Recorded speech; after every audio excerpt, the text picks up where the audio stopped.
Du lundi au vendredi, mercredi inclus, les inconditionnels des Feux de El Amour ont rendez-vous avec les familles Newman et Abbott à Genoa City pour des épisodes inédits sur TF1. Lundi 9 novembre 2020, Mariah et Sharon ont chacune du mal à trouver une idée de cadeau de Noël pour elle autre, et demandent l'aide respective de Nick et Faith. Hillary et deux font présentant ensemble l'émission spéciale de Noël, mais une lettre du passé Hillary refait surface à elle antenne. Phyllis offre un superbe cadeau à William, mais comme celui prévu par ce dernier a du retard, il fait tout pour se rattraper.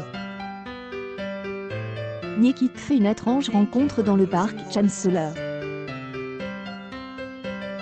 Mardi 10 novembre 2020, Nicky et Victor décident de renouveler leur VU de mariage pour sauver les apparences, mais ils ont du mal à convaincre leurs proches de leur sincérité. Les tensions entre Ashley et Jack sont de plus en plus palpables. Ashley reproche à sa sœur de ne jamais prendre parti pour éviter les conflits. Paul met Nicky en garde au sujet de Victor, il craint qu'elle se fasse à nouveau berner.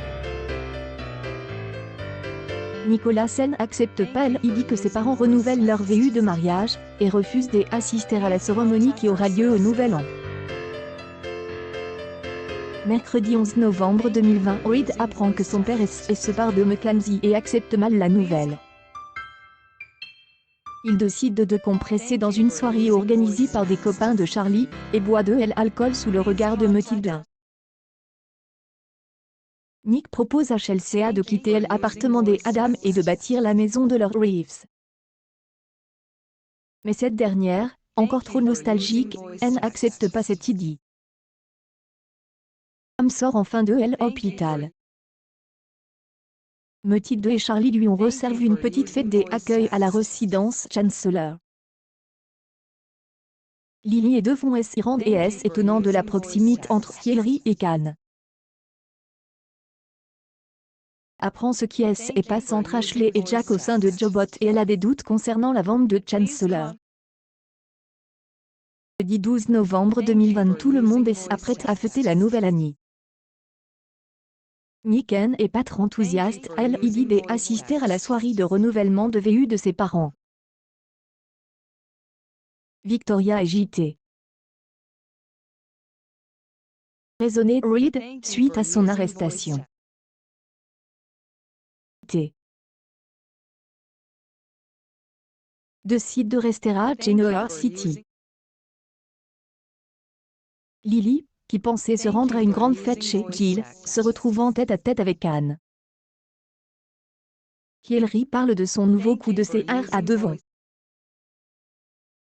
Abby et Scott s'embrassent sous le regard stupéfait de Nick. Vendredi 13 novembre 2020, JT. William se remémorant le passe. Décide de dire à Abby qu'il les a vus, Scott et elle, s'embrasser. Il demande à Abby où elle en est de sa relation avec Scott. Elle répond qu'il n'y a pas de sentiment entre eux et que tout est fini. Décide de tout dire à Sharon en promettant à Abby de ne pas citer son nom. JT. Visite à Lily. Elle lui propose de demander à Khan s'il a un travail pour lui au sein de la société Chancellor. Jill demande à William de diriger l'entreprise Chancellor avec Khan. Ce dernier retrouve un foulard oublié par Lily durant le réveillon. Mais elle est avec Jill. Passe, mais JT. En même temps. Vous avez raté les épisodes précédents? Découvrez